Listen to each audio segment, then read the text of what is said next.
Welcome to episode 228 of Empty the Bench on the Empty the Bench Podcast Network, presented by Playback. Yes, you heard that correctly. He's Tom Albano. I'm Nick Morgasen. Follow us on social media at ETB Sports, Facebook, Twitter, Instagram at ETB Sports. Follow us on the Empty the Bench Podcast Network at ETB Network, Facebook, Twitter, Instagram, and TikTok at ETB Network. Follow our YouTube channel. Make sure to like and subscribe. YouTube.com/ETB Network, hovering around the 730 subscriber mark as of now. If you don't want to watch the video, make sure you listen to us on all your favorite podcast feeds, Acast, Spotify, Apple Podcasts, iHeart, Odyssey, basically anywhere you can get an audio feed, you can listen. And as I started to say, presented by Playback. So this is great. This is our new partnership, and I'm going to explain to you right now what we're going to do. So, presented by Playback, watching sports is more fun than others, but we spend too much of our time watching alone. Playback is a virtual space where communities can stream live sports together with everyone perfectly synced up, which is an issue we were having on StreamYard. Creators, it's an issue we were having with the ESPN streams. Too. Yeah. Creators can hop on stage, deliver their own play-by-play analysis and commentary, and invite viewers up for Q&A. Playback makes watching sports fully interactive and a social experience, from playing fantasy sports, repping your favorite players and teams, and watching with commentators and communities you care about. Win or lose, sports are best enjoyed together. Join our community by going to playback.tv/ETB Network to find out more, including our live stream schedule. And make sure to join us on Thursday, April 11th, for our first live stream as the Bulls travel to the Motor City to take on the Pistons at 7 p.m. Eastern, and the Knicks travel to Beantown to take on the Celtics at 7:30 p.m. Eastern. That is correct. We are doing two games on this virtual live stream. So make sure you join us. You will see some promos along the way in the next couple of days as well. But we are excited to work with Playback.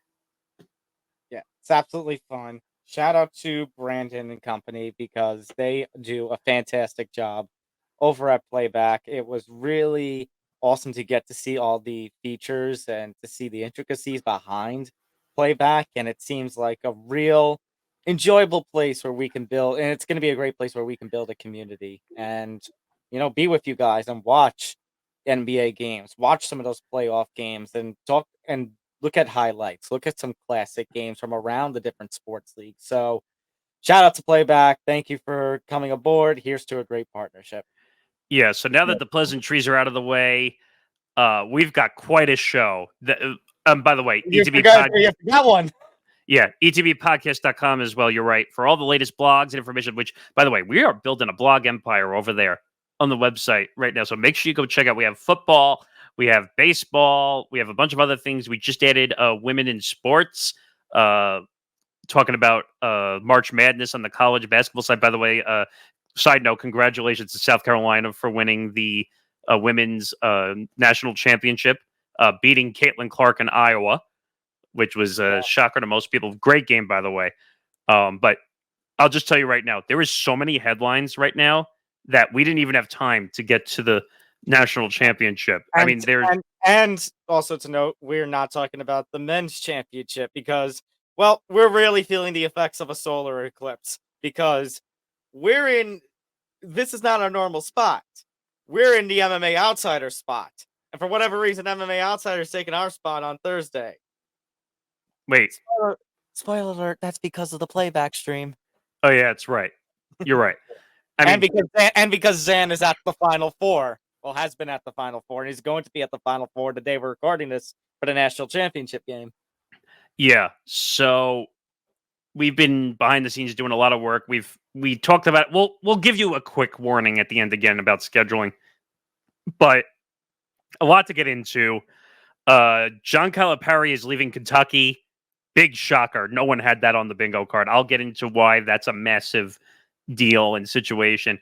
A lot of Major League Baseball. Pitching injuries not for good reasons. Not for good. When we talk baseball, it's never for good reasons. Let's just put it that way. Seems to be. And you know what? Everything that Angels commentator was saying about the problems with Major League Baseball, some of that's going to be reflected in these stories, from all the arguments about the pitcher injuries to the fact that the A's are moving to Sacramento and are going to be cityless. Well, Yes, cityless for a time before they go to Vegas. they did trademark the Sacramento A's, so maybe they're not cityless. Okay. The infamous MLB uniform, new MLB uniforms now, and We've been on this like since the off season when they were trying to figure out their jersey situation. It's technically a Fanatics deal with a Nike license. It makes no sense. So we'll get into all that. Also, the Steven Strasburg drama can finally be put to bed with the Washington Nationals. Yep. A lot of money's coming his way not to play baseball. Must be nice to be an athlete. Also, some media news. The NFL Network makes some cuts. Also, a longtime ESPN head of content gone after 40 years. So we'll break down some of the media stuff because I think it's significant to some of the stuff we're talking about. Also, College Football Super League, which I saw you on moving the goalposts, but they were completely shocked by. But you know what? It's most likely not going to happen because there's a lot of partners who are kind of Butting heads. Yeah.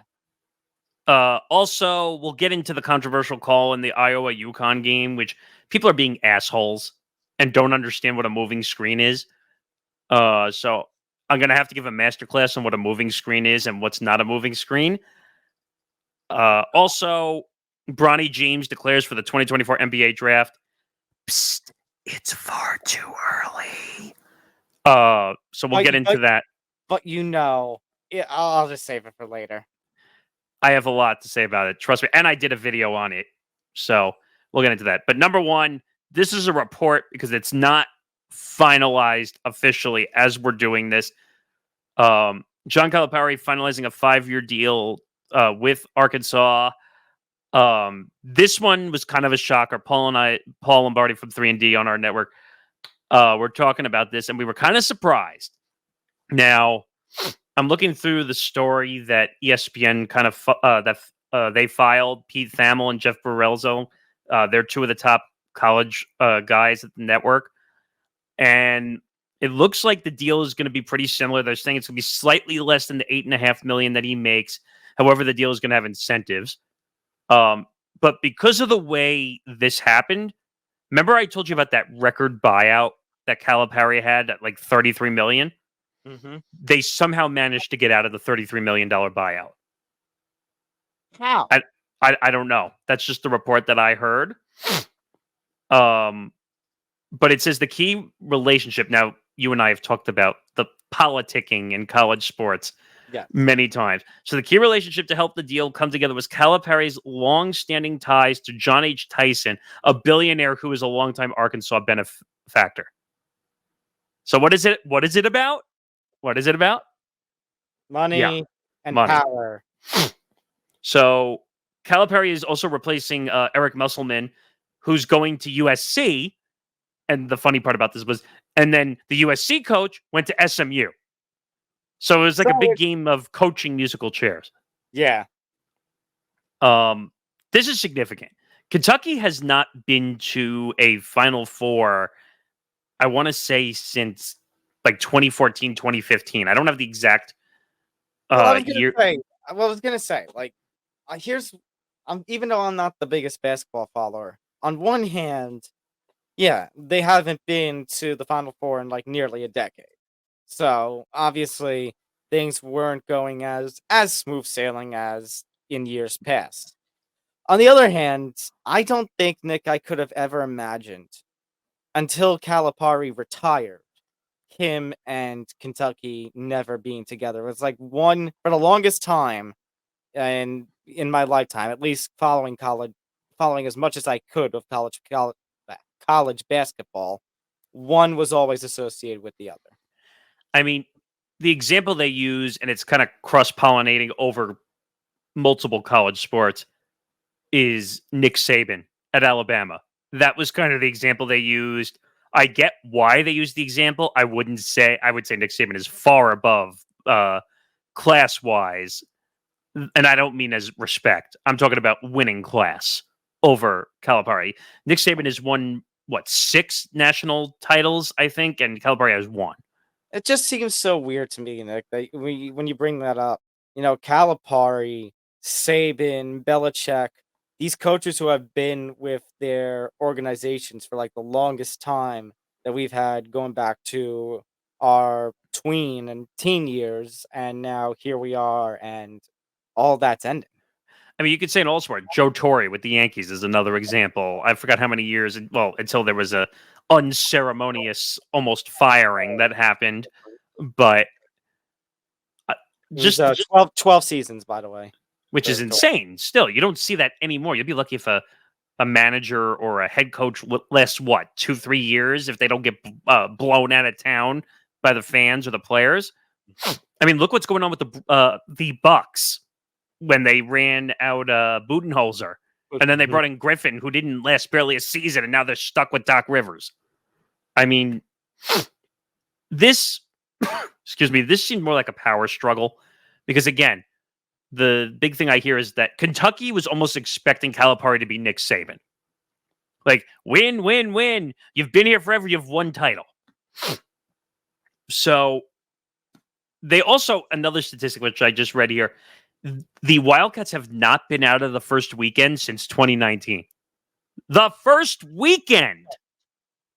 Which means they're losing to 14 and 15 seeds. Which is probably why there was a struggle. They lost, if you remember, they lost to St. Peter's, the 15 seed. Yeah. And then this year, they lost to Oakland, the 14th seed. That's right. And that's how Jack Golke became a huge NIL. You saw him at Barstool. You saw him everywhere. Like, I mean, he got his 20 seconds of fame, and that was it. But man, just think about that. That's the end of John Calipari in Kentucky. Not a big bang, not a run to the Final Four, the Elite Eight, or anything. Out in the first round, upset fashion against Oakland. Right. And people forget. You might remember this a little bit, but you remember Calipari signed a deal with the Nets, right? He signed a 10-year deal with the Nets, and then he bailed and ran away because it was too hard. So, well, you know what? I think he saved himself from some trouble from having to deal with the likes of Durant and Kyrie and all eventually.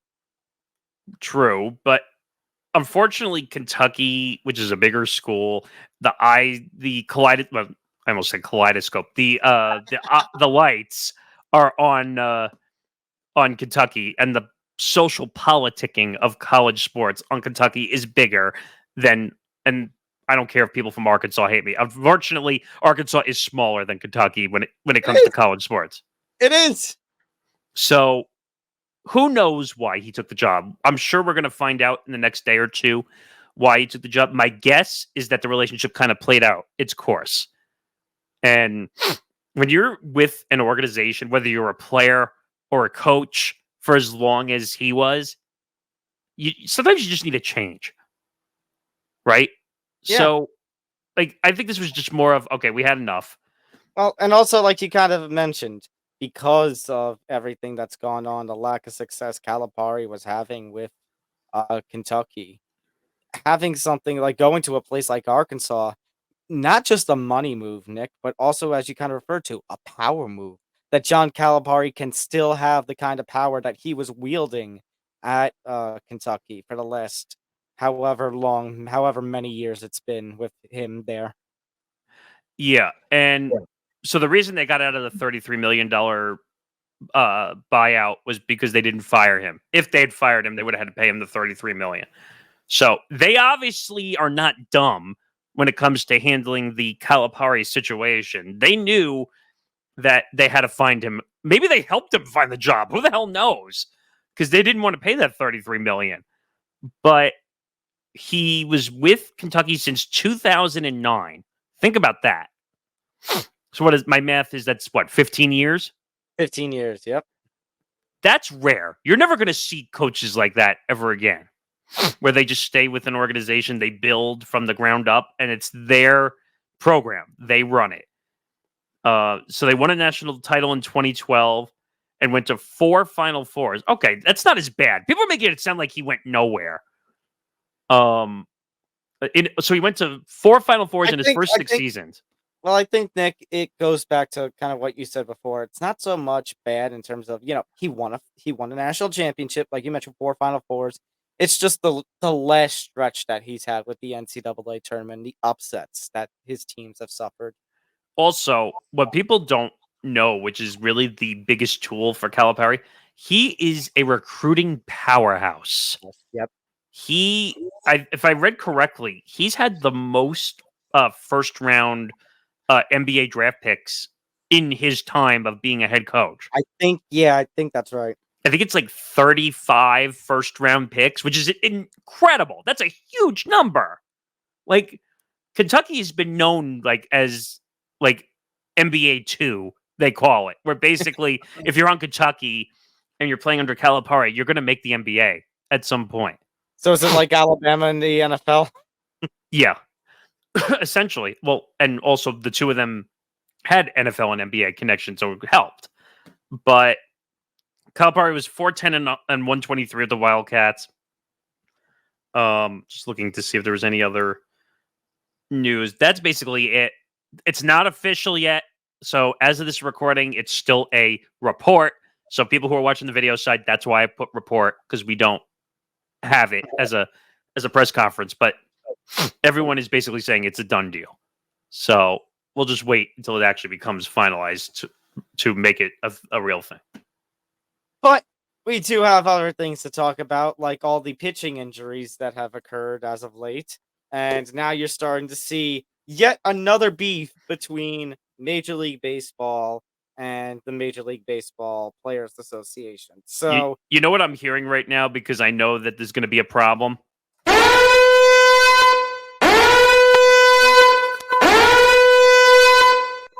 I just hear the sirens being alerted now because there's a massive fight coming. So, over the last weekend, maybe even I should probably be safer and say week, the likes of Shane Bieber, Yuri Perez, and now apparently Spencer Strider, all going down with injuries. The Yankees suffered a big loss with Jonathan Loáisiga, and I'm trying to see if this is a troll account or not. So hold your breath for just a second, because there may be something. It wouldn't be breaking news at the time that you're listening to this, but it would be. Oh, yeah. Framber Valdez was scratched from his start of the day that we're recording this due to I saw that. Yeah. Oh, man. It's not getting any better. Let's put it that way. So both sides are complaining, and I don't understand. They're complaining about the pitch clock. The pitch clock is not the issue here. It's the amount of wear and tear that these pitchers take. I gave you a statistic, I think, when we were previewing the show, the amount of 200 inning pitchers since 1994. I think it was like 52 games in 1994. It's been dropping since the 90s, the amount of pitchers that have been pitching 200 plus innings. Yeah, and you know why? Because we're babying every pitcher that we put up in the majors now. It's a mix of that plus the fact, Nick, that I'm trying to think of the way to word this, but because part of it does come from it's weird. It comes from the opposite side, because we talk about, oh, nobody's being allowed a complete game anymore or anything like that. Concerned about if no hitters in perfect games should be even a thing anymore because of, the injury concerns. But meanwhile, Nick, on the other side of things, we have pitchers today at the travel high school level, 12, 13, 14, 15 years old, and they're trying to get to the 60 to 70, 80 and building their arms. And some people were talking, in the midst of all this debate, is the human body even realistically, should it really be throwing 90 miles an hour? That was the thing I brought up to you when we were in the pre-show meetings prepping this. The pitching motion is the most unnatural movement of the body. in professional sports. Because like when you shoot a ball, that's not unnatural. We put our arms up and we play defense and we do all that. In hockey, we skate around on skates. That's a whole nother issue because you're a moving pinata that could be hit into the walls. But football, it's all about just being set in the motion and just not getting hurt. In baseball, the amount of breaking balls, curveballs, slurves, that is the most unnatural pitching motion and a most unnatural motion in professional sports. It's the specialty pitches, essentially.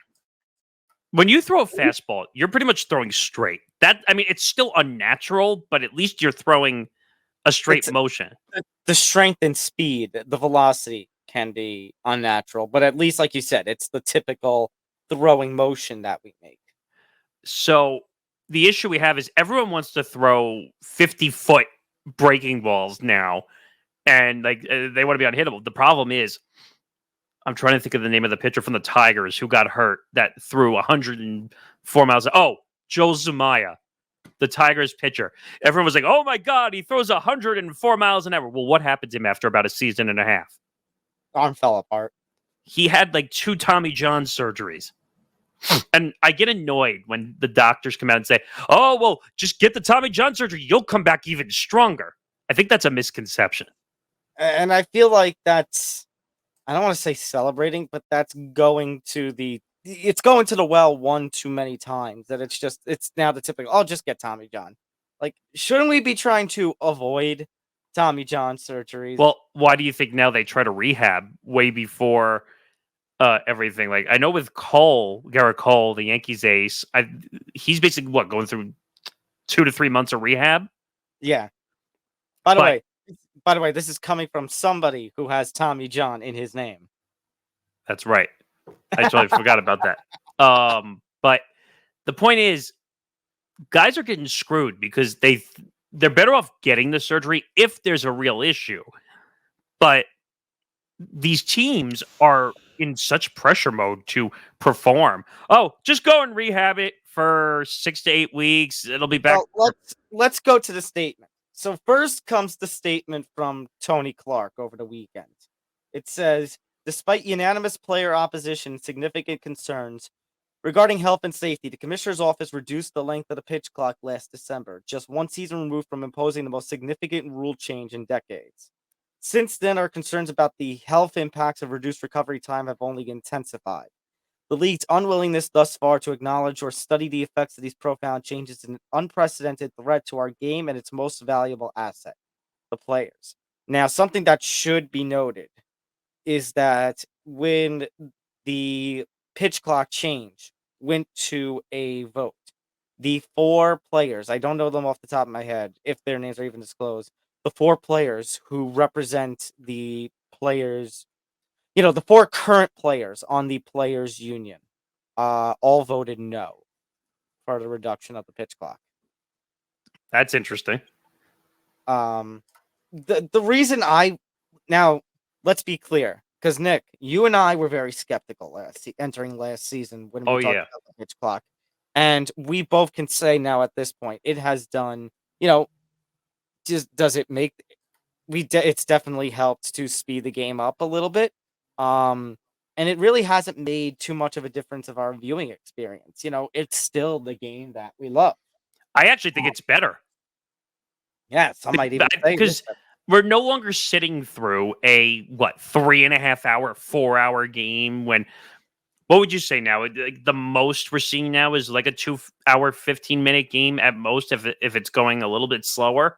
I mean, I would take a 2.5 hour game over a 3.5 hour game, 4 hour game where you're losing your mind.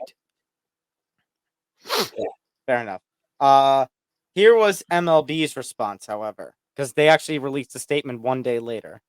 This statement ignores the empirical evidence and much more significant long-term trend over multiple decades of velocity and spin increases that are highly correlated with arm injuries.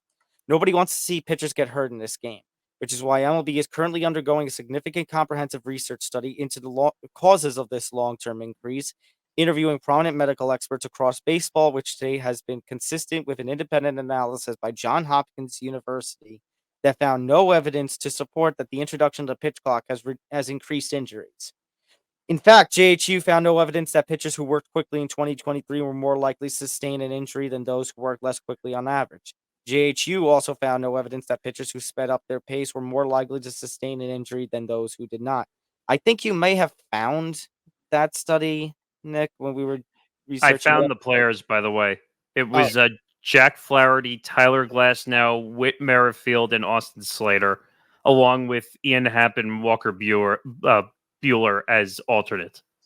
and a couple of those players that you named, Nick, have had their share of injuries as pitchers. Glasnow, Flaherty, Clarity, yeah. Bueller, So all injury-prone pitchers, by the way.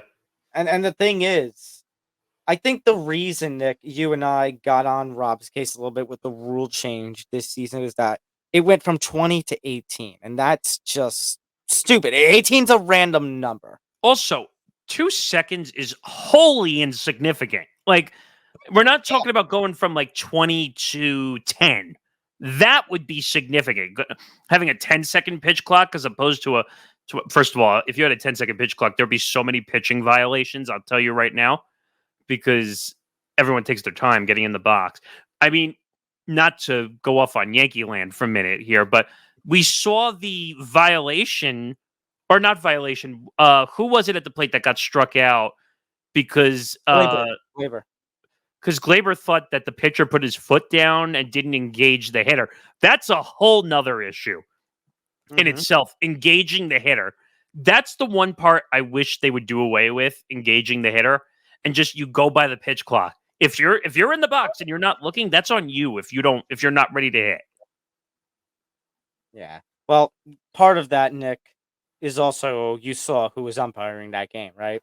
Ugh. We don't even have time to discuss Angel Hernandez right now. I mean, that guy, like, glasses doesn't even suffice the issue that Angel Hernandez has. I mean, he was making calls. Like, he had a replay review, I think, in a Met game also, right? On a check swing on Pete Alonso. I think so.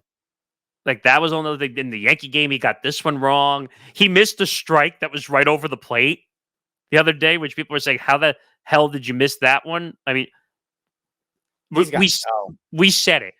We don't talk about Major League Baseball for positives anymore, do we? No. If you saw that those Angels broadcasters and the things that they said over on the broadcast recently over the weekend, basically everything that they were saying is true. And then, Nick, just when we think that things just can't get worse, they do. Oakland A's will no longer be Oakland. In fact, they won't even be Vegas, though, because the move to Las Vegas, pardon me, the move to Las Vegas is scheduled for 2028, though they could make it 2029 if the stadium they're developing gets delayed. Until then... But Tom, they obviously found a Major League Baseball stadium to be in, right? Yes, they're going to be in Sacramento, where their AAA team is located. Wait, what? A AAA stadium? What? Which they're going to have to do upgrades for, just like the Toronto Blue Jays did when during COVID they had to move to Buffalo for that one season. I don't know if they did upgrades, but I know that they had to make the stadium MLB efficient. Yeah, which is basically what they're going to have to do here in Sacramento. By the way, if you want to know, if you're looking in our archives, we actually did an interview with the minor league affiliate GM for Buffalo. I forgot which team it was, but he actually let us in on the whole situation. Yeah, the Bisons. That's right. And they basically said, hey, you guys got to make the stadium MLB official. You can't play here. They had no choice. Now, I don't know if this is the same thing. Yeah, I was going to say, here's the difference, though, Nick. The minor league season did not happen in 2020. There was no minor league baseball. Correct. Yeah. Here, the AAA team is still going to play. So, congratulations to the MLB and MILB schedulers, because now you're going to have a hell of a time trying to fit two teams in two different leagues in one stadium. Well, you know what, Tom? It's time to put the Oakland A's in a category. Okay? And you know what that category is? What?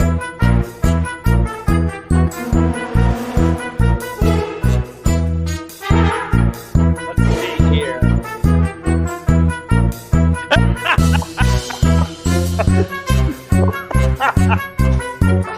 There we go.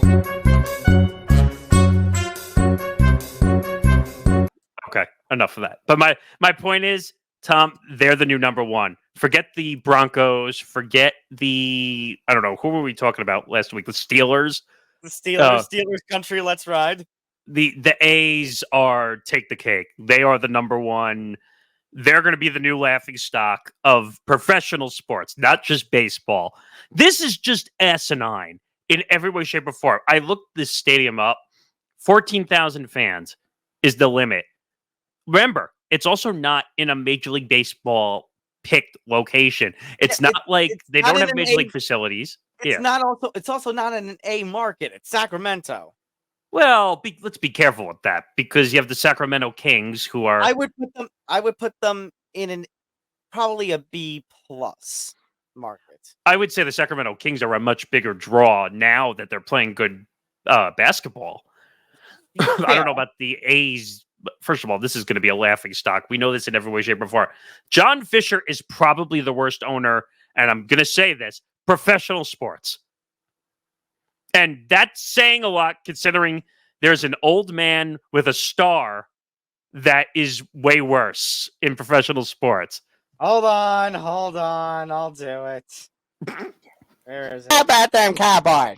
Yeah, I mean, I would say, I'm saying this now on the record, Tom. Listen to me. John Fisher is worse than Jerry Jones. Guess what? I'm going to agree with you. Yes! Hallelujah! I mean, come on. Look at it to the point, Nick. He pulled a real-life Major League. Yes! This is the exact plot of Major League. Make the team suck so bad people will stop buying tickets and we can move to a much better place. And didn't he raise the ticket prices also, if I'm not mistaken? He's like, fine, if you don't want to come, I'll just raise the ticket prices. My favorite moment of all time, I think this was last season. Do you remember that, what was it, on MLB.TV? They showed the two different feeds of them holding up the boycott the A's sign, and they took it off of actual TV because they didn't want it to be shown. I mean, like, holy crap. Like, John Fisher, do something. Anything, please. Well, I mean, there's, I know, sorry, Hitting for the Cycle crapped on not too long ago on the they did. That happened on opening day. But listen, it's over. With these moves now, it's done. Now, apparently the MLBPA is saying that, we have to agree to this move, but let's be real, Nick. MLB willingly waived the relocation fee because they want to be in Vegas. They will move Oakland. They will move the A's to hell or high water. No, they just want to be in Vegas. I think it has nothing to do with the A's. They would have taken any I know, but team. the A's at this point, Nick, are the easy target. Well, yeah, because they're the shittiest team in Major League Baseball right now, and that's saying a lot considering that you have a White Sox team which stinks to high hell. You have a Marlins team who, as of the time we're recording this, threatening to sell already. Right. They only have one win, which, by the way, want to talk about the pitch clock advancements, Nick? The Yankee win on the night we're recording this, on Monday night, over the Marlins, because now it's wrapped up. They were up like 8-0, weren't they? Yeah, Nick, 2 hours, 1 minute. That's my point. The pitch, you remember when we first talked about the pitch clock, I was animately against it because there was going to be issues with pitching violations and will the game be natural? This is wholly opposite. Like, I think this is actually good for baseball. And I've sat in the stands during a pitch clock game. It's great. Are you saying Rob Manfred actually did something good for the game for once? Well, 1 out of a possible billion. Even a clock is right twice a day. Even a broken clock. Broken clock is right twice a day. That's one of my favorite sayings, by the way. But yeah, so. But here's the best part, Nick. Uh-oh. Now, they have filed a trademark application for potentially to be the Sacramento A's. But the original plans said that the A's were not going to have a city attached to their name. That they were just going to be the A's or the Athletics for the 3 or 4 years they were in Sacramento. You know what John Fisher was saying? RELAX. Just relax. We got this. Wait, you're playing that sound effect? Yes. Because John Fisher's being Aaron Rodgers. He basically thinks that, I can do whatever I want. I don't care what people think of me. I'm just going to do everything the way I want. And if people come after me, I'm just going to say F off. He's I know there are a lot of A's fans who probably want John Fisher to F off. Well, here's the problem. And this goes back all the way to the Raiders and a bunch of other teams. I kind of feel bad for Oakland over the past, what would you say, decade? Yeah. I mean, they lost their NFL team. They're now going to lose their MLB team. I mean, they lost the Warriors across the state, going from Oakland to San Francisco. Yeah, I mean, I kind of feel bad for Oakland. They didn't do anything to deserve these issues. It's unfortunately, Nick, the name of the game, going to bigger places. Unfortunately, Oakland just doesn't seem to be the market it once was. But here's the issue. So you're going to play in a AAA affiliate stadium. Okay, I get it. Sometimes there's renovations or shit or issues going on. You deal with it. But 14,000 fans? And by the way, you know me. I try to travel to 1 or 2 stadiums a year. Mostly 2. Do you really think I'm going to make my way to Sacramento to a AAA stadium to go watch the A's? I was just going to ask if you were going to do it. No! I don't care if the tickets are free! What if you could sit behind home plate for $20? It's questionable. But my point is, if I'm going to go to California, I'm going to want to see the Angels and the Dodgers and the Padres and the Giants before I go to Sacramento to see the A's. I mean, would you go to their AAA team over the A's? Well, the numbers prove that would be better because according to their numbers, they got more fans at their AAA games than they did at their actual Major League games. Yeah, just... What does that tell you? When your AAA is drawing more than your Major League team, it's ass backwards. When your AAA team is outdrawing you, then that just means one thing, Nick. What? That just means one thing. You suck! Yep, that's quite obvious. And speaking of sucking, going back to Major League Baseball, Nike is searching for solutions for often criticized Fanatics MLB uniform mishaps. This is not new news by any means. This started all the way back in the off season to what I like to call Ball Gate, where some Major League players were bending over, and unfortunately, you could see undercarriage, no pun intended. And they were see-through, and the sweat was bad, and jersey names were spelt incorrectly, and the fittings were not right. This is bad news for Major League Baseball. This is taking like the Oakland situation and the pitch clock situation, and now adding jersey problems. What do you do? I mean, I think there was an MLB pitcher, Nick, who just recently said, "Well, can we get the old uniforms? Can we, are they still hanging around somewhere that we could just bring them back out?" I don't think it's that simple. I think it has to do with the license and whoever. Because, like I said, plus all the sponsors now that are all their patches are going on the sleeves. Oh, that ridiculous thing. And I was reading something on Twitter the other day that you can now pay for your own customizable jersey to have the patch put on there. Why the hell would I do that? Because don't you want to be sponsored by Oxy? Nick, no, like the Astros are. Don't care. Or don't you want that insurance company or whatever it is that the Yankees now have? That random deal that's now paying them a shitload of money. I mean, Rob, you need to step down now. You need to, not 5 years.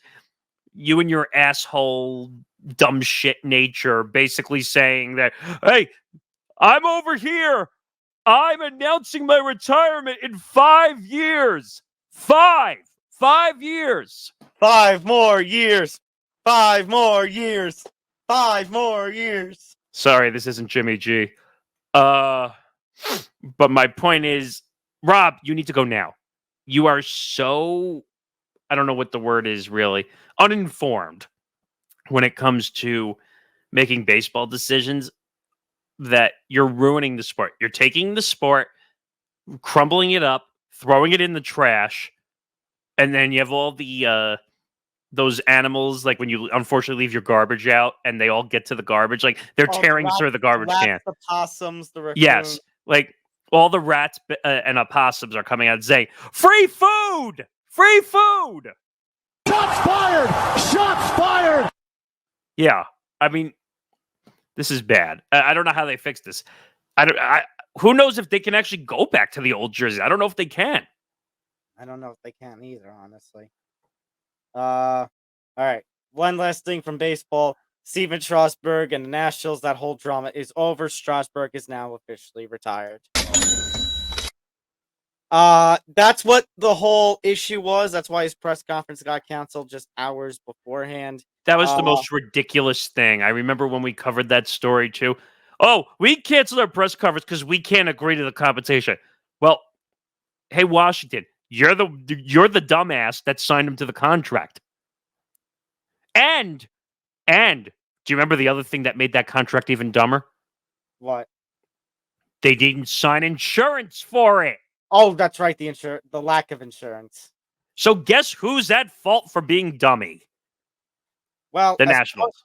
Yes. Well, as part of the restructuring, the original contract was heavily deferred, $11.4 million annually, with Strasburg scheduled to receive $26.5 million in 27, 28, and 29. As part of his retirement deal, the contract was restructured to further increase the deferrals. So he's going to get the same amount of money. It's just going to be over a longer period of time. Think about that for a second. He's never going to pick up a baseball again and pitch. And for 3 to 4 years, he's going to make almost $26.5 million just to sit on his ass and do nothing.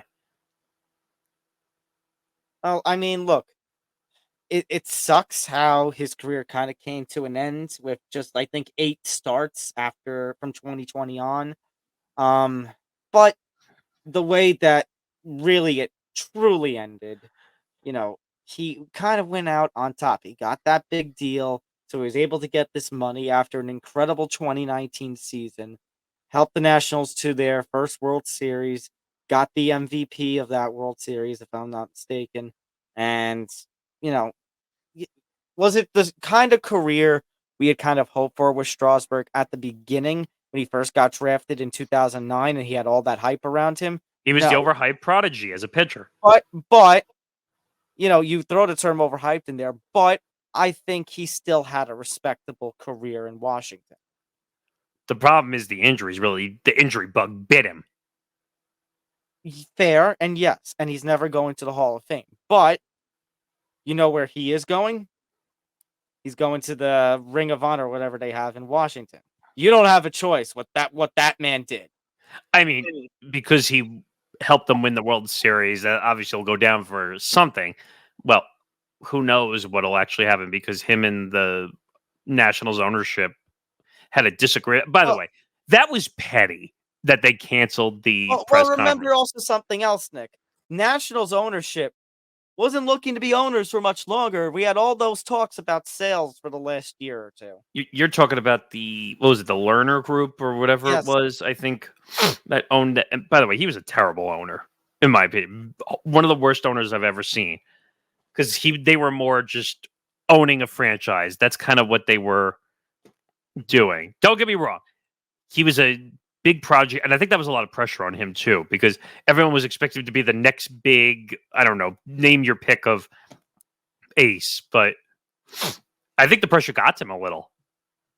And he probably tried too hard and got hurt. Now, the Nationals, well, I can't say the Nationals anymore because he left in free agency after 2018. But Major League Baseball did get lucky in that the next year's number 1 pick by the Nationals Bryce Harper has had fantastic career. Talk about a guy who's really come back after the amount of pressure he fought coming up. I think he was one of the youngest guys up in the majors, if I'm not mistaken, right? I think he was 18 as a major leaguer.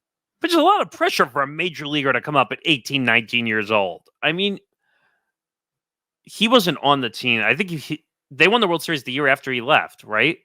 Yes.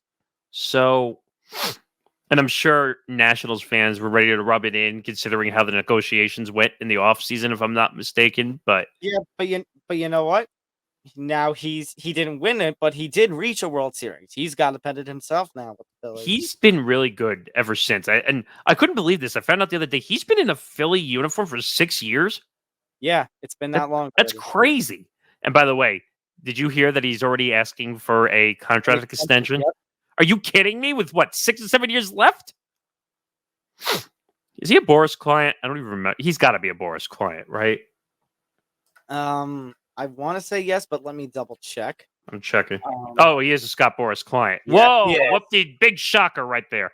You really think? I don't know, Nick. Is asking for an extension and everything, like just hearing everything with him and Soto and that Cole opt-out potential at the end of this season. Like, after what we just saw this past off season, what makes any Boris client think they're gonna get anything of long-term value in this next off season? By the way, I think with this injury, I don't know if Cole opts out.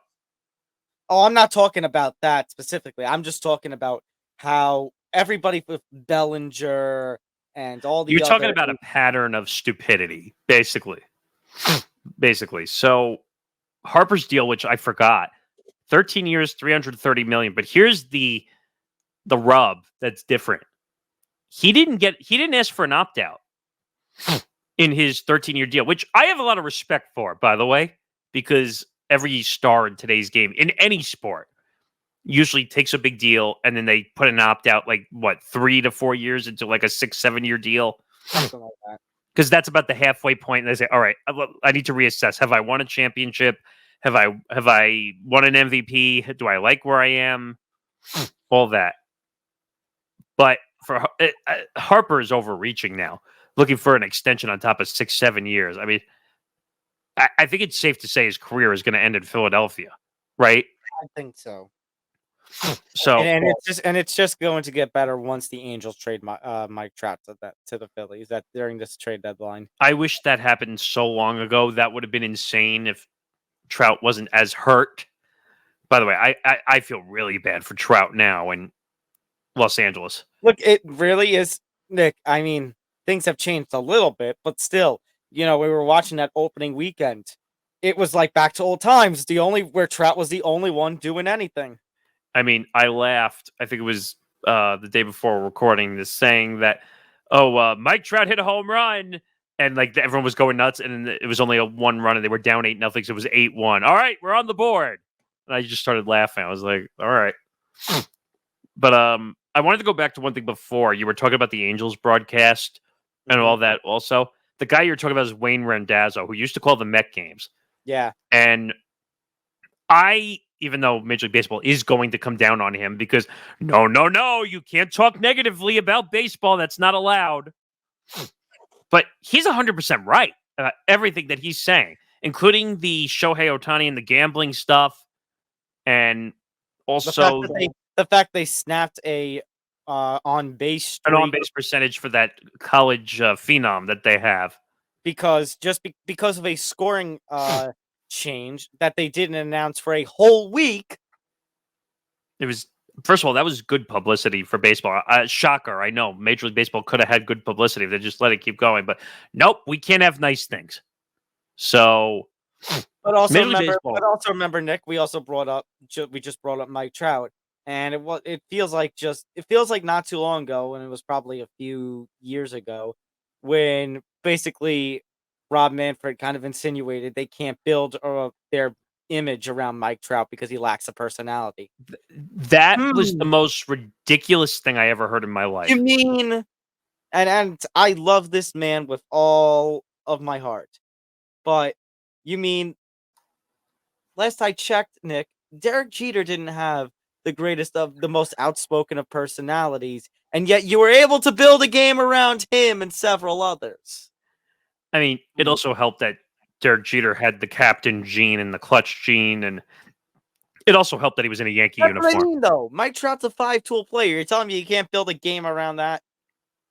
Right. Like I said, Mike Trout, I think Rob Manfred just got up on the wrong side of the Doesn't know bed. how to market. No, but I think he got up on the wrong side of the bed and unfortunately made that comment. And now they're paying for it. And they could have made a lot of money off of Trout if they really had done that correctly. I'm sure they made a lot of money off of Harper when he came up. I mean, I'm sure of it. But I don't know. Rob is destroying the sport, and I think he's going to go down as one of the worst commissioners in Major League Baseball history. That wouldn't be a shocker. So we can never have nice things when it comes to Major League Baseball. All right. Where do you want to go next? You want to go to UConn, Iowa? Do you want to go to the Super League, or do you want to go to Media Cut? Well, you know what? Let's do the cut. But you know what? It's the only NFL story. So you know what? Let's just let's get the cuts over with.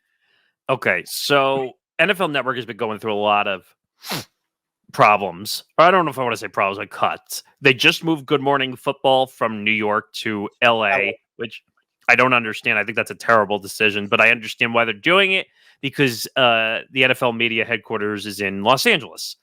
So I guess that makes sense. But now you basically had to force cuts. So Andrew Siciliano, which Tom, you know a little better than me, because he did the DirecTV NFL Red Zone, if I'm not mistaken. Yes, and to be very honest with you, once the NFL announced that the Scott Hansen version was going to be the version that aired on Sunday Ticket through YouTube TV, basically it felt like, unfortunately, Siciliano's days at NFL Network were basically numbered. Now, I know he was doing other stuff, like he would host other shows, but his primary function was what like Scott Hansen does now. Because I think in the offseason, Scott also hosts shows for NFL Network, if I'm not mistaken. Yeah. But Siciliano's numbers were numbered. Melissa Stark, who is Sunday Night Football on NBC. I was gonna say she'll be fine because she has her NBC gig. I think this was just a secondary gig. Like you sometimes do stuff for NFL Network when you. And honestly, I could see an ESPN or a Fox picking her up to do some side stuff as well. Yeah, I could see that, but I think Melissa Stark will be fine with Sunday Night Football. I'm sure she makes plenty of money doing that well. Not that I'm reaching into her pocket, but I'm sure it's a good gig. And then you got James Palmer and Will Selva. Now, James Palmer was actually a really good insider for NFL Network. I don't understand that move. That's probably just them cleaning house. Like I just said with Melissa, ESPN or Fox are probably going to be calling. James Palmer at ESPN would actually be a great pickup. Will Selva, I don't know too well. I think he was a contributor to Good Morning Football. I think that's just a what's the saying where you basically casualties of the show moving from New York to LA. And by the way, that's going from a 3-hour show to a 2-hour show because of the LA time difference. So yeah, kind of stinks for Good Morning Football at this point. Because I know, I think Schrager's still going to be part of it. I know that some of them, but they said that basically the show is on hiatus until they get the move figured out. So who knows when that's coming back? Yeah, kind of disappointing. All right, let's talk about this college football. So I actually made an appearance as a little breaking news kind of break-in as part of the most recent episode of Moving the Goalpost, which you can check out here on the ET Beat Network. I'm actually going to be going through my old messages here because I want to pull the story that you shared with me. Oh, from The Athletic. Yes. I have it right here too. So I'm going to read part of this story here. A group of influential leaders want to make all of this, which includes one league overseeing college football's highest level, no more conferences as we know them, playoff berths being decided solely on the field, promotion, relegation for smaller schools, players being paid directly, NIL, and the transfer portal managed. And the best way, there's a committee out there, Nick, called College Sports Tomorrow that feels the best way to accomplish this is a new plan that will, have a restructuring and will change the NCAA essentially as we know it. Syracuse Chancellor Kent Siverd told The Athletic, the current model for governing and managing college athletics is dead. West Virginia President Gordon G. chimed in, we are in an existential crisis. So they're part of the CST, along with Brian Rolap, who is actually the number 2 to one certain NFL commissioner. David Blitzer, who is a name that you're familiar with, Nick, as the owner of the 76ers. I know that name very well. The lead organizer is Len Perna of a company called Turnkey ZRG, which is a search firm. And all the other conference commissioners are involved. What they want to do, here's what the outline would look like. They are trying to implement a drastically new system that would replace the NCAA and the college football playoff and potentially provide a solution for the hurricane of current and future lawsuits aimed at the business of the sport, plus the NIL and transfer portal issues.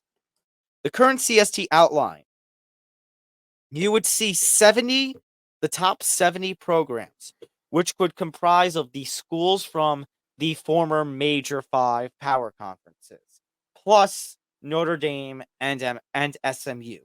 They would be the 70 permanent members. They would be then divided into 7 10-team divisions. There would then be an 8th 10-team division comprised of the other FBS schools, and then the remaining 50 FBS schools are essentially a second tier, kind of like a Division 2 of FBS. What would happen is the season would play out. That 8th division, Nick, they would pick a certain number of teams, let's say 2. The bottom 2 finishers in that division would get dropped to Tier 2. And the top 2 teams in Tier 2 would then get moved up to the wild card, if we want to call it, 10-team division. Kind of so there would be promotion and relegation for the smaller schools, a la a European soccer format. Meanwhile, if you come from one of the Power 5 conferences, like in Alabama and Auburn and Oklahoma, you're in the permanent squad. You're not going anywhere. You're talking about the USCs, all that world, yeah. So that's one way that it would change. The playoffs would not require a selection committee. It would be the division winners, so 8 division winners, and then 8 wild cards from the top tier. So the next 8 best teams in that 80 top tier 1 division. So essentially, there would be seeding that would be determined by how you perform during the season. And essentially, the college football playoff would expand to 16 teams. Well, okay. So there's things that I like and things that I dislike. Okay. The one that I like, the divisions. I like that because we've proven in professional sports that having some divisional rivalry and having some back and forth divisional play, people watch. They want to see rivalries. They don't want to just see like 5, 6, 7 teams rule the sport. It's not good for the game. What I don't like is the 2 teams at the bottom going to the tier 2. You hate the relegation and promotion. Yeah, I don't like that because what happens if that's one of the major teams and they get dropped down into tier 2? They're not going to. So the 7. Isn't that favoritism though? Yes, but Nick, it's college football. No, I get it. I understand. But I feel like you can't do it to one tier and not do it to the other. I feel like that's not right. The other thing, what was the last thing you had said? I like that they want to get rid of the committee. I can't stand the voting committee picking the teams. It should be by record.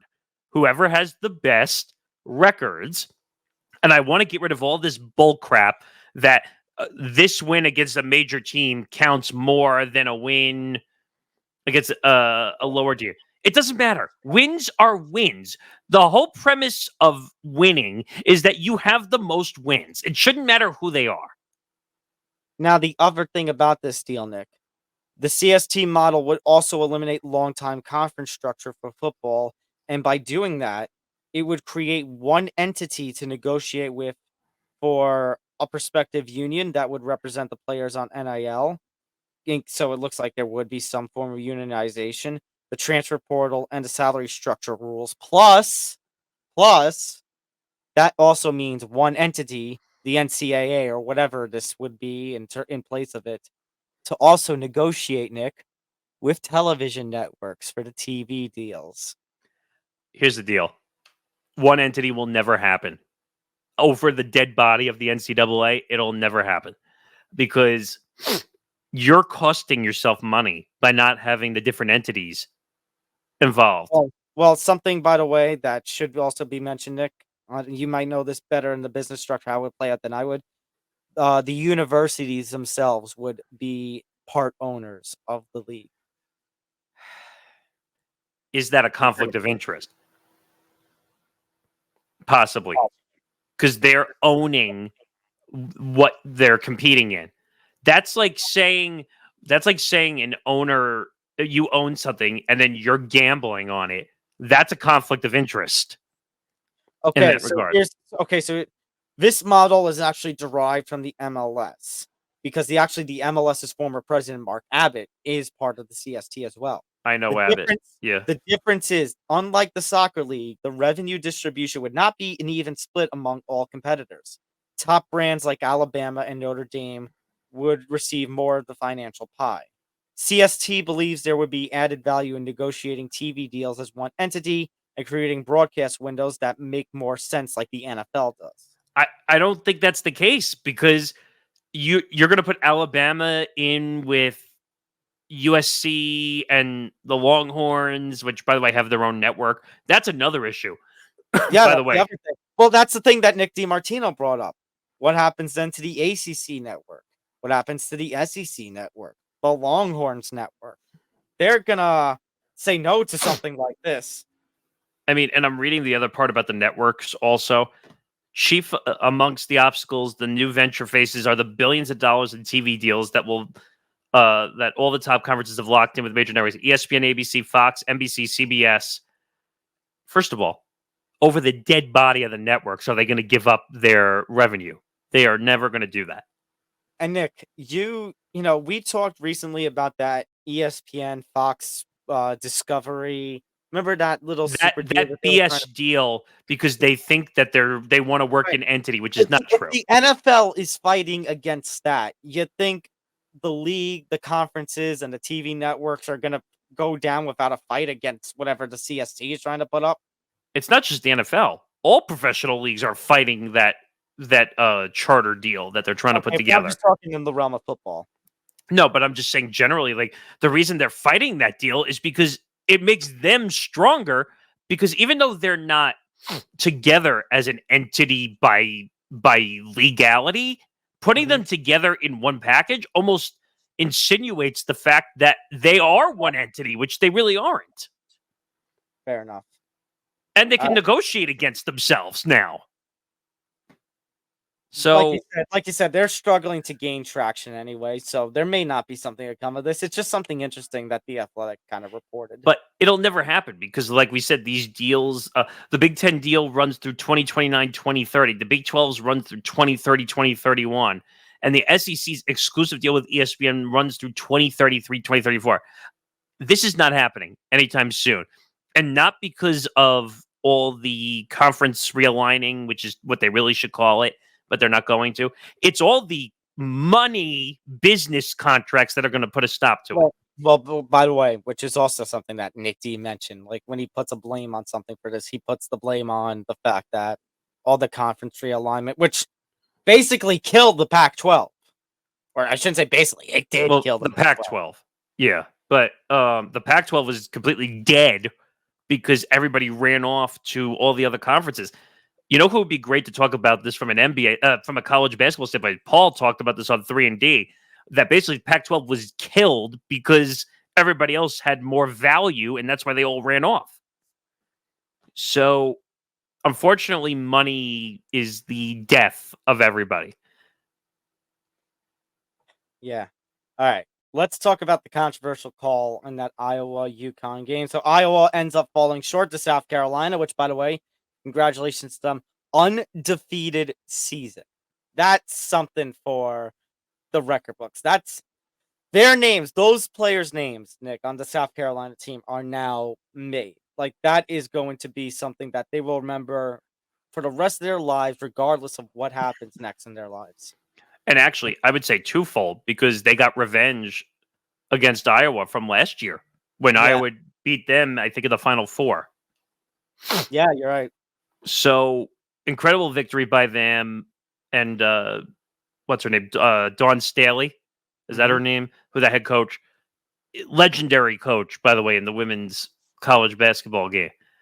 And it just makes her legacy go even further along. And by the way, I give her a lot of credit because she spoke about Caitlin Clark after the game, saying that she was the GOAT of women's college basketball, which I agree. She made the sport exciting and worth talking about all over again. We're watching games again for women's college basketball because of Caitlin Clark, who's now going to go off and be the number one pick with the Indiana Fever. She probably will take $5 million from Ice Cube in the Big Three league. She better. I mean, that would be stupid to turn that down, considering she's only going to make $75,000 as the first overall pick, which is underpaid and undervalued by far. But to get back to this, in this game, this was the Final Four game, Iowa, UConn. Game was great all the way to the end. Then you get a call, and basically it was Aaliyah Edwards, I think she's the center or the big power forward. I can't remember. And she sets a pick, and the defender is trying to get over it. If you watch, her leg goes out. That is a moving screen. So when the moving screen is called, that they lose the game. And people are upset, including LeBron James, who doesn't shut the hell up about, because he thinks he's the be-all, end-all god of making calls in NBA and college games. I feel like, you need to... What? You didn't know he was also the commissioner of college basketball, too? Yeah. Just put that on the list, including podcaster. While you're at it, you can put that on the list, too. Yep. So... people say, "Oh, you need to swallow the whistle. You can't make this call at this point of the game." Are you kidding me? Are you kidding me? What do you mean you can't make a call when it happens? It was a clear moving screen. I mean, I don't know what else I have to say. I said to you before the show, I'm literally going to have to give maybe we'll do this on Playback. I'll have to give a film session on how a moving screen works. Might as well, if we're gonna start doing film study, I'm gonna have to teach people about moving screens. When you put your plant leg out and they bump into it and you move them, that's illegal. Let me ask you a question then, Nick, because you know the intricacies of basketball a lot more than I do. Were there calls that were being missed earlier in the game, or if there was another, the kinds of foul calls that people are asking for, were those being called earlier in the game? According to the broadcast, calls were missed on both sides the whole game. So I think it was fair for the most part because they were missing calls on both sides. But the breakout on Twitter, like everyone all of a sudden became a rules analyst. You all know how we love that. Well, Twitter, Nick. When something it's a cesspool. I know. When something comes up, everybody becomes an expert. So, like everybody, LeBron, Doug Gottlieb, who I can't stand. Adriana Carter, who's the ESPN college women's basketball analyst, goes on Scott Van Pelt's Sports Center and starts ripping the referees, saying, you can't make this call. You can't. What are you talking about? The referees are in charge of the game. They can make whatever call they want.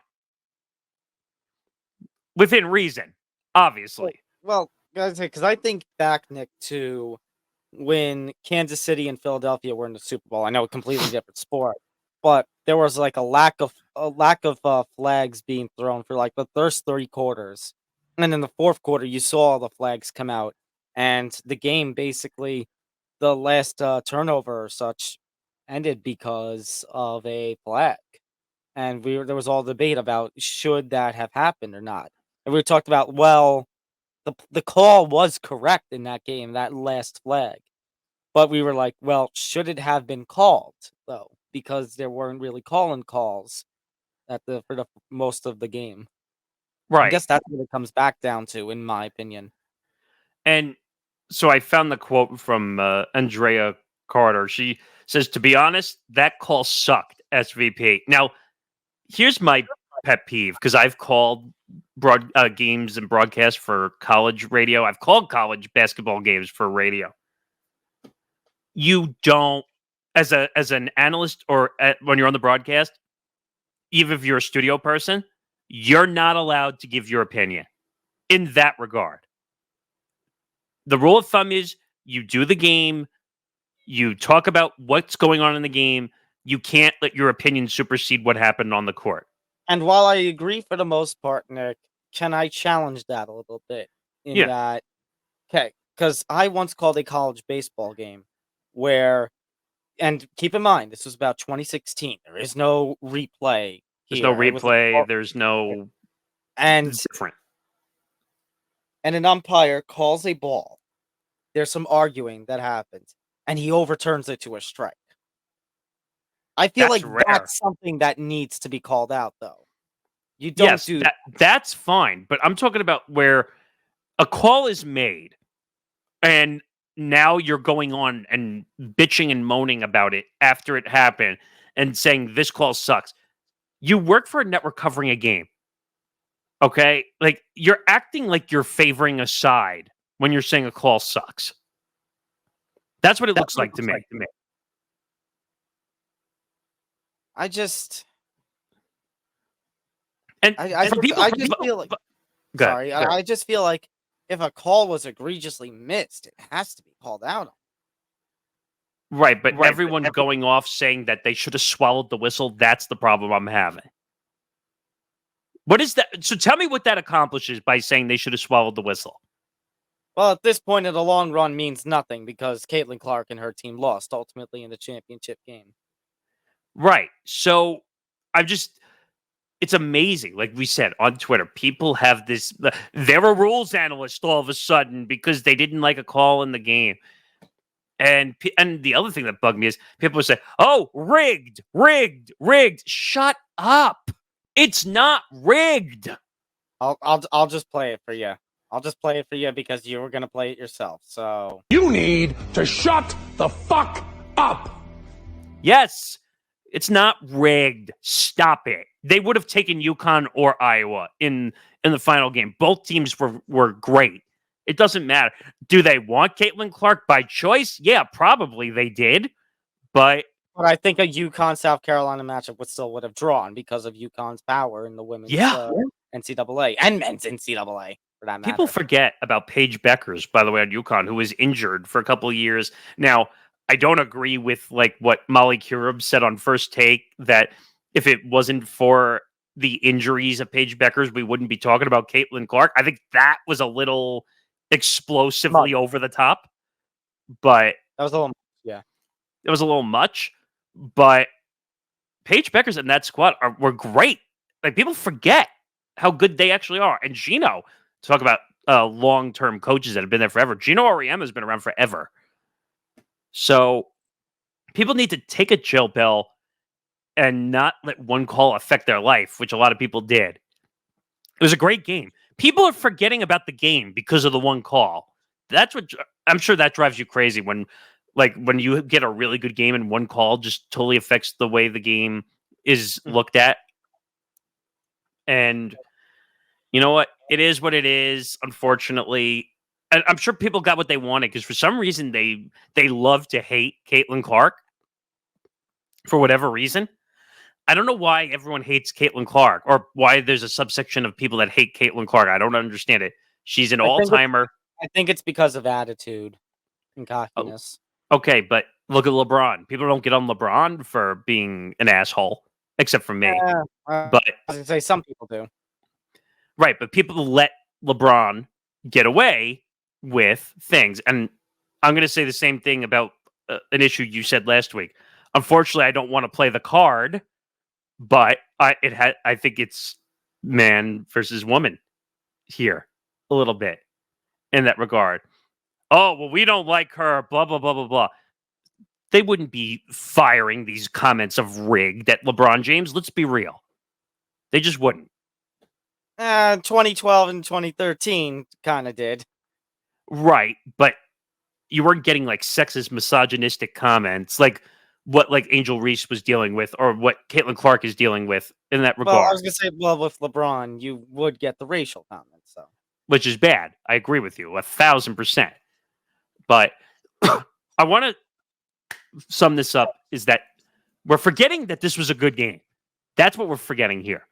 It was a great game. It led to a great national championship, and South Carolina won. That's all that matters. All right, now to end today's episode, let's talk about, speaking of LeBron, let's talk about not LeBron, but LeBron Jr., Bronny James, who has declared for the 2024 NBA draft, but has also entered the transfer portal. So he posted a photo of himself in an Ohio State uniform, and the rumors have now started to swirl. He may be transferring to Ohio State. Now, he's playing with the rules right now in which you can declare for the draft, but also, for the sake of, let's face it, Nick, what it really should be for is for the state of academia, potentially keeping your options open so that if your name doesn't get called in the draft, you can stay in college and keep your eligibility. So he's keeping all options on the table. Now, I've gone on record, Nick, and I have predicted for the longest time that Bronny James would declare for this draft. LeBron would opt out of any contract, and basically it would be a double LeBron sweepstakes, and that whoever drafted Bronny would end up getting LeBron in the offseason, and this would be LeBron's last season, essentially. They would play one season together. But I look at Bronny James's numbers. I look at his stats, Nick, and while I might not be a basketball savant, they're not great. They're far from great. I think if I'm not mistaken, I think he averaged 5 points with USC. I'm looking up his just to get a confirmation on that, but I think you're right though.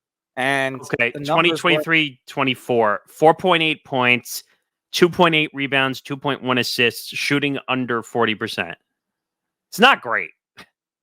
Not great, Bob. No, it's terrible. And honestly, but you know what? A team is going to draft him because essentially if LeBron, because I think he has an opt-out, right? And we all assume that he's going to opt out. He's going to opt out regardless. It's just a matter of... So then this is going to play a pivotal role in the LeBron sweepstakes. I mean, you have a tale of two stories here. Do you draft him because you want LeBron in his final season? You get all the ticket sales and the jersey sales, and you get the farewell trip, so it'll be under your jersey, even though it's going to be fake and BS because it's not his team. Or our team's going to say, nope, don't want to deal with that circus. Don't want to deal with LeBron. Don't want to deal with his son. We're wasting a high draft pick, which we could be on something else. So you have the angel and the devil going on here on both shoulders. What do I do? What do I do? What do I do? And then because they get so confused, they hit themselves in their head and they move on. It'll be very interesting, Nick, to watch the lottery process play out in June as we see the draft order get finalized, because that could give us our first signs as to who would be likely to take Bronny to try and get LeBron. I'm trying to, well, you're not going to like it, but I could see I Actually, they're going to make the playoffs. You can just say it. You can see the Knicks. No, I just realized because the Knicks are going to make the playoffs, so they're going to be deeper. I was going to say, but you could see the Knicks trading up. Oh God! The one time James Dolan's going to be an asshole and trade up in the draft, and I want Bronny, so we can have LeBron at MSG. About what, 10 to 12 years too late? I mean, yep. I don't know if LeBron's going to want to play in New York though. But if he gets drafted with the Knicks, he's going to have no choice. Right. Well, essentially, Nick, here are your top 10 as of this point. As of the time we're recording this. The draft order, the top 10 is Detroit, Washington, Charlotte, San Antonio, Portland, Toronto, Memphis, Utah, Houston, Atlanta. Atlanta would be interesting. Just because, depending on what Trae Young's situation, if he stays in Atlanta, that might be something interesting that you could play around with, considering they have young pieces too. Although, Nick, I looked at that list. Number 4 sticks out to me. San Antonio. Could you imagine Victor Wembanyama, LeBron James, his son, all on the same team? Plus, they also have a couple of other good young stars. I mean, and under the leadership of Popovich, LeBron and Pop together for a season. I could see them promoting the fucking shit out of LeBron and Wemby as like a huge promo to lead the season. Like, and imagine, watch, they're gonna, like, if he ends up in San Antonio and they do LeBron and Wemby against the Lakers, like, just imagine, like, just imagine. But also imagine the interactions that they do with like LeBron and Popovich. That's going to be rough. I'll tell you that right now. That's one reason why I think maybe he might not want to go there. Well, the other big city on that list, then, Nick. The other two big cities on that list. You mentioned Atlanta, the possibility there. That would be unique just if Trae Young stays, which is fair. But the other big cities at this point, then in the top 10, as of the time we're recording, is Toronto and Houston. He's not going to Toronto. Toronto's got issues right now. Houston doesn't know which way it's leaning right now. That's a problem. Okay, so then the next 5, you have Chicago, Oklahoma City, Portland, New Orleans, Miami. Imagine it's Chicago. Zan would go nuts.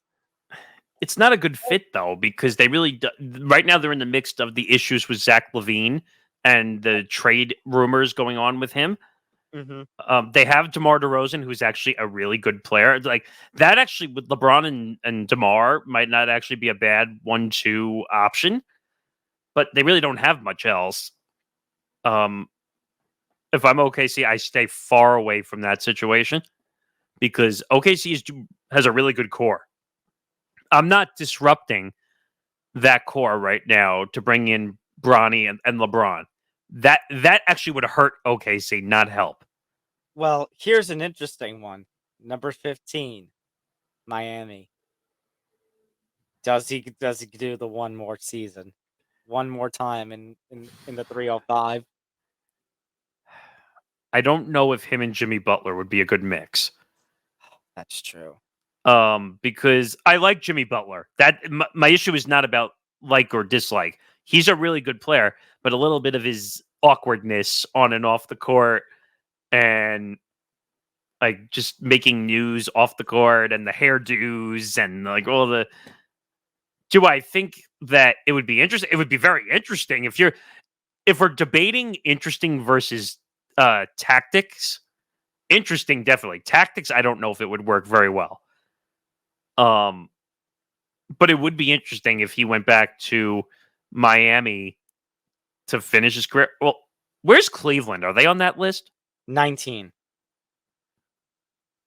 Believe it or not, I could see that. I could see it too. So let's say after Miami, 16 is Philadelphia. Toronto then has another pick. Atlanta has another pick. Cleveland, Phoenix, New Orleans. Phoenix, no. Pelicans, they're still dealing with their issues with Zion. And just your analysis on everything, Nick, is scaring me because if Cleveland passes it up, there's a realistic chance the Knicks get front. Where is the Knicks pick? Is it there? 22. I forgot how many picks are in a round. 30. You know what? That's kind of where I see him, a very late first round pick, because someone's going to be desperate to want LeBron in a jersey. So in other words, you're telling me we're getting the two of them. I first of all, you can't assume anything in the NBA draft because it's unpredictable. But a very late first round pick, 22nd, like that, someone is going to be desperate. I don't think you're going to see him go in the first 10. No one is that desperate for LeBron and Bronny. Right. So then I'll end the episode with one thing here. Obviously, we're a couple of months away from it, so maybe not the appropriate time to answer. But since we're going on about it, if Dolan does the thing and he drafts Bronny and signs LeBron the offseason, and it's only going to be for one season, as I predicted, does that become a championship or bust season for the Knicks then? it's a tough one. Usually I don't get stumped by questions very often. This is a tough one. It depends what the team looks like. Or, I was going to say, because it would be his last season, would LeBron take a discount in order to try and be on a championship team in his last season? Well, let's be clear about one thing. They are a package deal in the offseason. So it's not a matter of sign or not sign or draft or not draft. It's wherever he goes, he's probably going to end up. Right, but my point is because Bronny would be drafted and would be on a certain structure with the rookie contract. Yes. Plus OG and Randall and all the names that the Knicks have already, as they were building themselves up and Brunson. Good. Yeah. And Brunson. Like, would LeBron take less money because he sees those guys? He sees his son getting drafted, and he's like, this might be my last chance, so I'll take less money. It's tough because, again, LeBron, this is going to sound stupid, but it's true. He does not need the money. You're right. It's stupid, but it's the logics of the situation. I mean, what would be interesting about the Knicks situation is the same thing that would happen in Miami. LeBron, as he was kind of moving up from Cleveland and then eventually to Miami, he kind of became like a power passer, like a power point guard, I call it. Not like a power forward, but like a power point guard. Because he kind of combined the two. And like he had to be a good passer because in Cleveland, no one was the point guard. So he had to do everything. And then that kind of moved up. When he moved back into the power forward role and let Dwayne Wade and Chris Bosh until he had the blood clot issue, but having all the other guys there, letting D Wade run the point was the best thing that LeBron ever did in his career. Because then he could play off the ball, which is what LeBron did best. Get that pass in the paint, dunk the ball, call the possession a day. But when he's a point guard, you see what's happening in Los Angeles. He's basically a point guard. It's not working because he literally has to make the ball move for him to get the ball back and score. So if he went to the Knicks, Jalen Brunson is your point guard, probably one of the better passers in the NBA right now. He goes back to that role that he was within Miami, where he could play the power forward role and just take passes or alley-oops from Jalen Brunson. You would have a heck of a... You could make LeBron last longer over a couple of years. Well, I was going to say, if he's healthy. Right, because that's a big if in professional sports, period, especially the NBA. But that would be Miami squared almost if he went to the Knicks and he let Jalen Brunson run the point. I think you would see really good basketball out of LeBron, even at his old age of 40. All right. This episode is in an old age, so let's stop the timing here. Yeah, really. I mean, this was a great episode. Make sure you follow us on social media at ETB Sports, Facebook, Twitter, and Instagram at ETB Sports. Follow the Empty the Bench Podcast Network at ETB Network, Facebook, Twitter, Instagram, and TikTok. Make sure you like and subscribe to our YouTube channel, youtube.com/ETB Network, for all the latest and greatest episodes, this show, MMA Outsiders, Moving the Goalpost, and many, many more. All our short videos and all our content on the side. Make sure you check that out as well. We do have our playback streams I still have to get some clarity on that. We are allowed to do some stuff with Playback and put it on YouTube, but I have to get a little more clarity on that.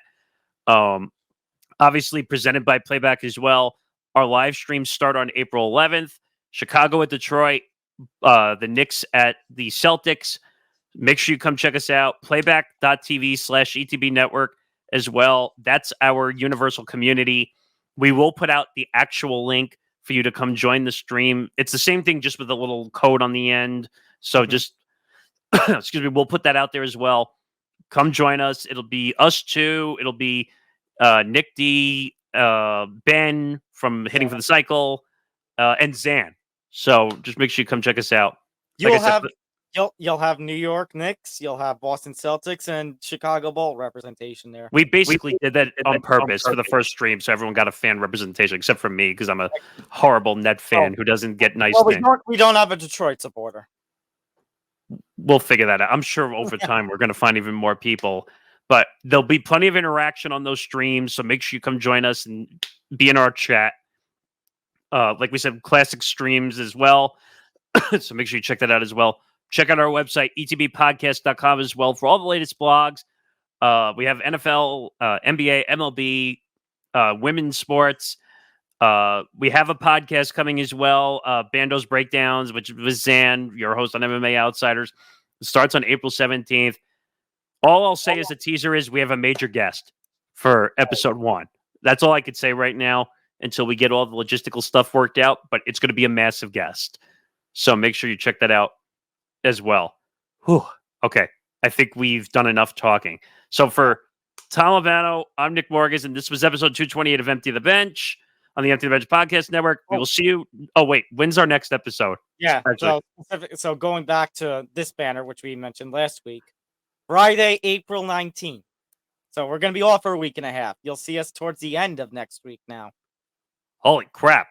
That seems like an eternity for this show. But yeah, just we'll post the dates somewhere just so you have an idea. Maybe we'll put it in our bios because I see a lot of people do that now. But you'll catch us again on Friday, April 19th. And for Tom Albano, I'm Nick Morgasen. This has been Empty the Bench. We will see you next week for episode 229. Good night, everybody. Take care, all.